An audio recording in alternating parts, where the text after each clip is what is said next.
In the closing months of 1940 and the opening year of 1941, the Empire of Japan moved swiftly across the map of East Asia, its armies advancing with the calculated confidence of a power that believed the tides of history had turned in its favor.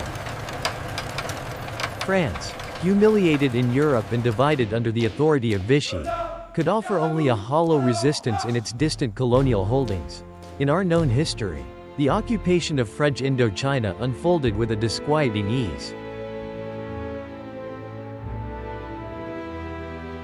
Japanese troops entered, French administrators remained in place, and a fragile arrangement of cooperation settled over the region like a thin layer of dust. Yet history often balances on moments so small they are invisible to those living within them. A single decision, taken in a dim colonial office or whispered between officers uncertain of their future, can alter the course of continents. In this alternate path, such a decision was made when the first Japanese detachments arrived in northern Indochina in September 1940. The local French commanders faced a choice that few expected them to make.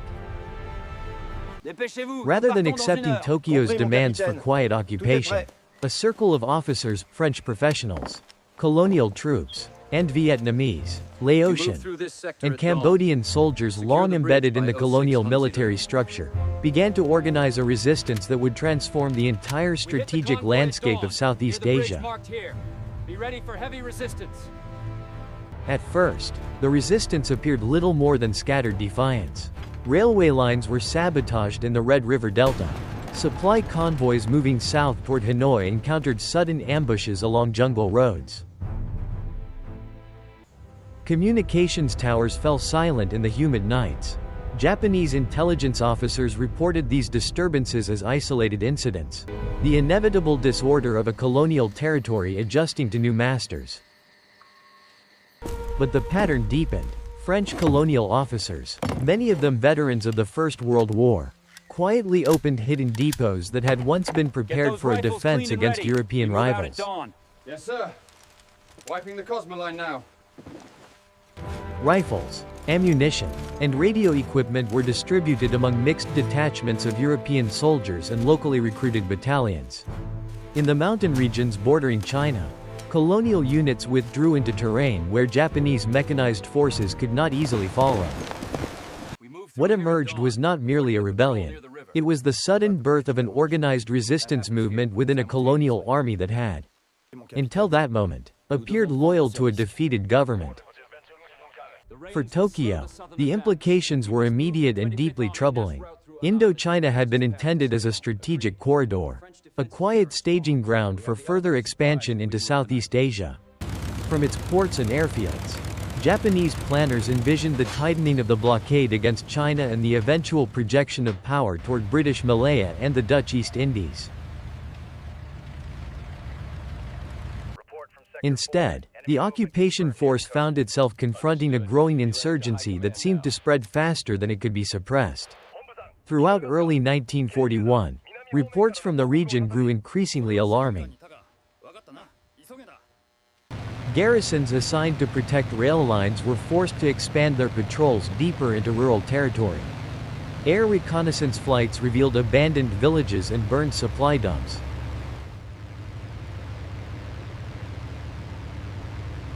Evidence that resistance groups were denying resources to the occupiers. Every convoy now required heavy escort, and even fortified positions could not entirely escape the reach of nighttime raids.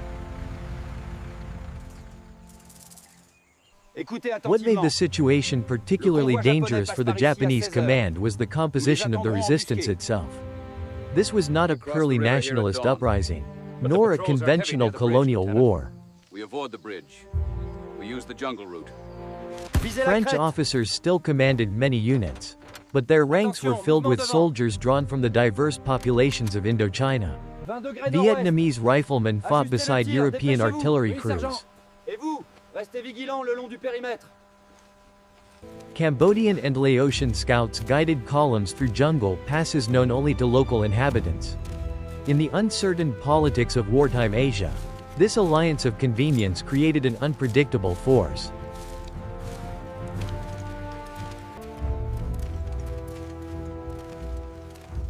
It possessed the discipline of a trained army and the adaptability of a guerrilla movement. Tokyo's planners soon realized that the problem could not be solved with the limited garrison originally assigned to the colony. All troops, prepare to disembark. Reinforcements were dispatched, first in battalion strength, then in divisions. Troop transports arrived in Haiphong Harbor carrying infantry regiments that had once been earmarked for operations elsewhere in the expanding empire. Each new deployment revealed the same grim truth. The more territory Japanese forces attempted to secure, the more ground they were required to hold. Railways demanded guards. Bridges required permanent watch. Supply depots had to be defended agained sabotage. In a land of dense forests and winding rivers, every mile of infrastructure became a vulnerability. Yes, sir, right away. Keep it moving. We don't have all day. By mid-1941, the occupation of Indochina had transformed into a grinding security operation. Entire divisions were tied down in a campaign that offered little glory and no decisive victory. Japanese commanders established fortified zones around major cities, while mobile columns roamed the countryside in search of elusive resistance units. Yet the terrain favored those who knew it best.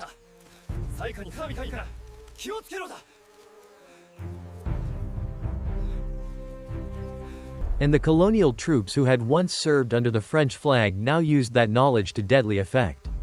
Ambushes struck swiftly and vanished into the green labyrinth of the countryside.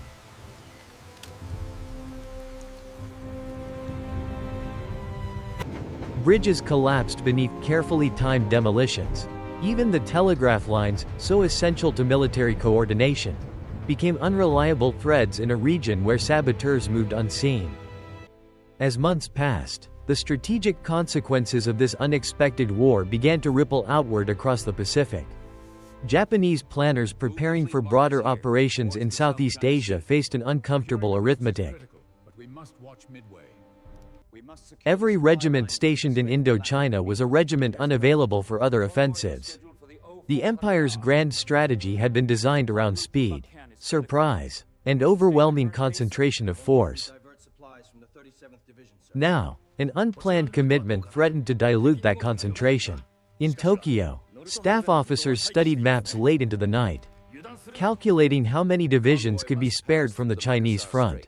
How many ships could transport reinforcements without disrupting other preparations? The Indochina problem, once dismissed as a minor colonial disturbance, had grown into a strategic weight pulling against the momentum of Japan's expansion.